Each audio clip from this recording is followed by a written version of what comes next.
જે આપણે છેલ્લા કેટલાય દિવસથી વાત કરી રહ્યા છીએ એ છે આપણા ખોરાકમાં થતી છેડછાડોની. દરરોજ એવા વિડીયો સામે આવે છે જે બતાવવા જઈએ તો તમને એવું થાય કે એક ક્ષણ પૂરતું તમે કંઈ ખાઈ ન શકો, પણ આપણો ભૂલી જવાનો સ્વભાવ એટલે એક ક્ષણે આપણે પેલું વેફરના પેકેટમાંથી દેડકો નીકળતો જોઈએ, પછી બહુ જ ભૂખ લાગી હોય તો બીજી ક્ષણે એ તોડીને પાછું ખાઈએ પણ ખરા. પેકેજ ફૂડની આટલી બધી ડિમાન્ડ શું કામ વધી? તો એનું કારણ એ છે કે આપણે ઘરમાં બનાવવાનું મોટાભાગની વસ્તુઓ બંધ કરી દીધી. પહેલાં બાકી વચ્ચેનો ઉનાળાનો સમય રહેતો, સારામાં સારા બટાકા બજારમાં આવે, એનું મમ્મીઓ ધ્યાન રાખતી, પછી બધા ભેગા થઈને આખું ફળિયું ભેગું થાય. ગામડાઓમાં તો, શહેરોમાં ખબર નથી શું થતું હશે, પણ બધા લોકો ભેગા થાય, પછી ચોખાની પાપડી વણે. ચોખાની પાપડી વણતી વખતે સરસ મજાનું ઘરે બનેલું ખીચું બધા ખાય, વેફર્સ બનાવે, ચકરી બનાવે, ઘણું બધું બનાવે, સાબુદાણાના પાપડ બનાવે, પણ બધું ઘરે બનાવે. ઘરે બનાવતી વખતે બધું મોટાભાગના લોકોને ખબર હોય કે કઈ ક્વોલિટી સાથે બની રહ્યું છે. ઉડતી ધૂળ માટીનો સવાલ નથી. જે જાહેરાતો ઘણી બધી વાર આવે છે કે ધૂળ માટીથી ઉડતું નહીં, પેકેજ્ડ ખરીદો, જેની શુદ્ધતા પર ભરોસો કરીને ખરીદીએ છીએ. કંપનીઝ મોટાભાગે કોશિશ કરે છે સારી ક્વોલિટી આપવાની, પણ તમારે લાંબો સમય ટકી શકે પેક કર્યા પછી એ રીતે કોઈ પણ ફૂડ રાખવું હોય તો એની અંદર ઘણા બધા પ્રયોગો તમારે કરવા પડતા હોય છે. એને તમે નથી બાદ કરી શકતા. શું સરકારોને નથી ખબર કે શું છે? એટલે તમે એક સ્પ્રાઇટની બોટલ પીવો તો લગભગ તમે 90 ચમચી ખાંડ ખાધી, એના બરાબર એટલું બધું શુગર કોન્ટેન્ટ હોય છે.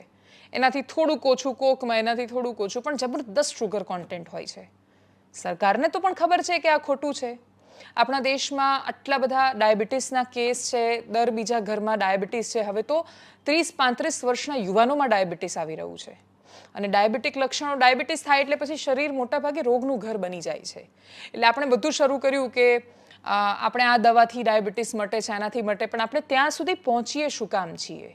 એક બીમારીને તો હજી આપણે જડમૂળમાંથી હટાવી નથી શકતા, અને ત્યાં બીજી બધી બીમારીઓ આપણે ત્યાં એન્ટર થઈ જાય છે. એનું કારણ પશ્ચિમી દેશોમાંથી શીખવા જેવું ઘણું બધું છે. એટલે અમેરિકા હોય કે યુરોપ, એમની પાસેથી શીખવા જેવી અદ્ભુત વસ્તુઓ હોવા છતાં આપણે એમની પાસેથી ન શીખવાનું જ શીખીએ છીએ. એટલે આપણે એમની પાસેથી જંક ફૂડ અને ફાસ્ટ ફૂડને અપનાવી લીધું છે. આપણે એમની પાસેથી ડ્રગ્સનું કલ્ચર અપનાવી લીધું છે. આપણે એમની પાસેથી એ સંસ્કૃતિ અપનાવી છે જેની સાથે એ લોકો પણ હવે સહમત નથી. વિભક્ત કુટુંબની વાત હોય, મા બાપ સંતાનો વચ્ચે સાવ ઘટતા પ્રેમની વાત હોય, આપણે બધી સમસ્યાઓને સ્વીકારી લીધી અને આપણી જે સારી સારી વાતો છે એને છોડી દીધી. આવું તો કોઈ નથી કરતું. એટલે તમે ગાળો ચાળણીમાં અને પછી જે ઉપર કચરો વધ્યો હોય એને લઈને ખાવ, એવું આપણે કલ્ચર અપનાવવામાં કરી રહ્યા છીએ.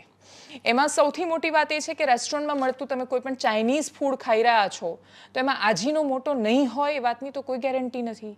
તમે કોઈ પણ જગ્યાએ એને ટેસ્ટ એન્હેન્સર આપણે કહીએ છીએ કે સ્વાદ વધારવા માટે તમને આમ ચટાકો લાગે, ખાઓ તો મજા આવી જાય.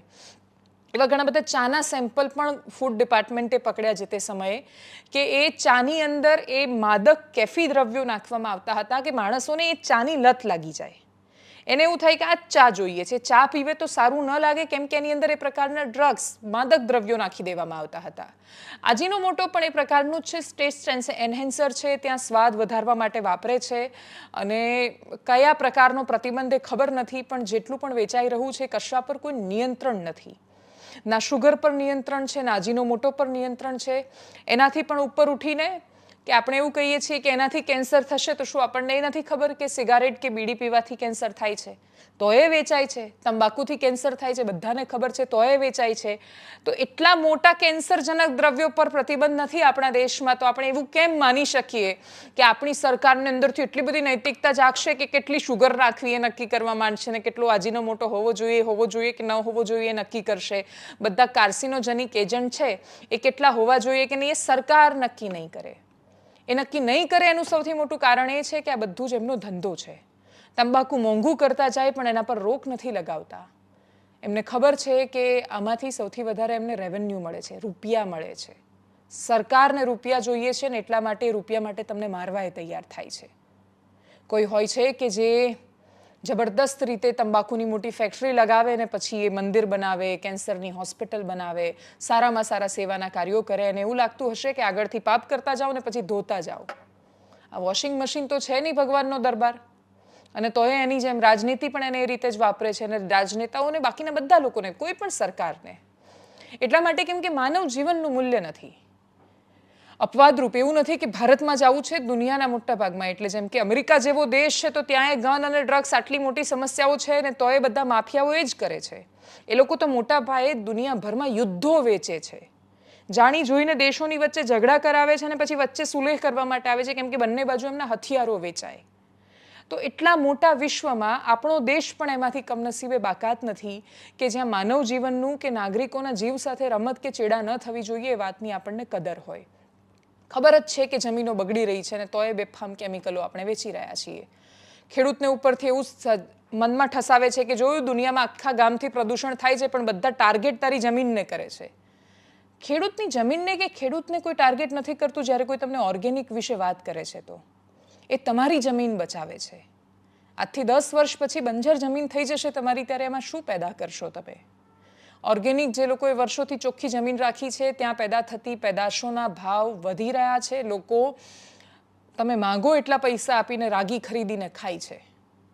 એટલે ગુજરાતમાં ડાંગ જિલ્લો એ એક ઉદાહરણ બન્યો છે કે જ્યાં ઓર્ગેનિક એ લોકો પેદા કરે છે, કેમિકલ નથી વાપરતા, સંપૂર્ણ પ્રાકૃતિક ખેતી કરે છે અને એટલે જ ત્યાંના લોકોનું જીવનસ્તર વધારે સારું છે. હવે જીવનસ્તર સારું છે એમાં તમારી વ્યાખ્યા કઈ છે મને નથી ખબર, તમે જે દ્રષ્ટિકોણથી એને જોતા હોવ, પણ જ્યાં એસી નથી ત્યાં તાપમાન ઓછું જ રહે છે. બાકીની આપણી જે સમસ્યાઓ, આપણે ઊભું કરેલું વાતાવરણ કમનસીબે એમના હિસ્સામાં પણ જઈ રહ્યું છે, પણ છતાંય બની શકે એટલું વાતાવરણ સાચવવાનો એ લોકો પ્રયત્ન કરી રહ્યા છે. આપણા દેશમાં સિક્કિમ એકમાત્ર એવું રાજ્ય છે કે જે સંપૂર્ણપણે પ્રાકૃતિક છે. આખી દુનિયાની વાત કરીએ તો ભૂટાન એકમાત્ર એવો દેશ છે કે જેણે, એમને ત્યાં સિગરેટ નથી વેચી શકતા તમે, ડ્રગ્સ નથી વેચી શકતા, ફાસ્ટ ફૂડ નથી વેચી શકતા, પેકેજ ફૂડ એવું કે જેની અંદર આ પ્રકારના તત્વો વાપર્યા હોય તો એ લોકો એ વેચવા જ નથી દેતા. તેની સરકારને નુકસાન થતું હશે ખાસું બધું. એ લોકો પ્લાસ્ટિક નથી વાપરવા દેતા. ભૂટાન અદ્ભુત દેશ છે. એટલે જ્યારે ભૂટાનના પ્રાઇમ મિનિસ્ટર અહીંયા વાઇબ્રન્ટમાં આવ્યા હતા ત્યારે એમણે ખૂબ સુંદર ભાષણ આપ્યું હતું અને એમાં એમણે એવું કહ્યું હતું કે તમને બધાને તમારી ઇકોનોમી મુબારક, પણ અમને અમારી હેપીનેસ મુબારક. અમે ખુશ છીએ.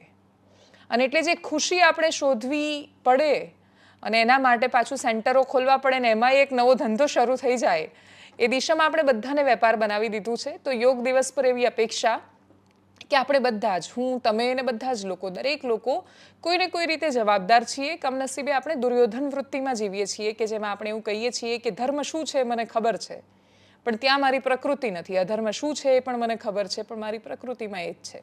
એટલે દુર્યોધન વૃત્તિમાંથી બહાર આવવાની કોશિશ કરીએ, પ્રયત્ન કરીએ, પોતાની જાત સાથે સંવાદ કરીએ, પોતાની જાતને પ્રશ્ન પૂછીને જવાબ આપીએ કે આપણે ખરેખર લાયક છીએ ખરા? હું જે બોલું છું એ હું કરી શકું છું? તમે જે સાંભળો છો એ તમે જીવનમાં અપનાવી શકો છો?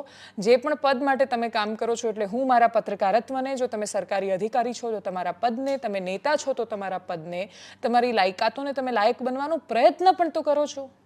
અને જો એ નથી કરતા તો તમારે દિલથી એ ખુરશી છોડી દેવી જોઈએ, કેમ કે જ્યાં તમે લાયક ના હો ત્યાં તમે પહોંચી જાઓ તો આજે નહીં તો કાલે એનો જવાબ મળતો હોય છે. ક્યારેક સાગઠિયાને મળે છે, ક્યારેક લાંગાને મળે છે. વારો તો તમારો એ આવશે બોસ.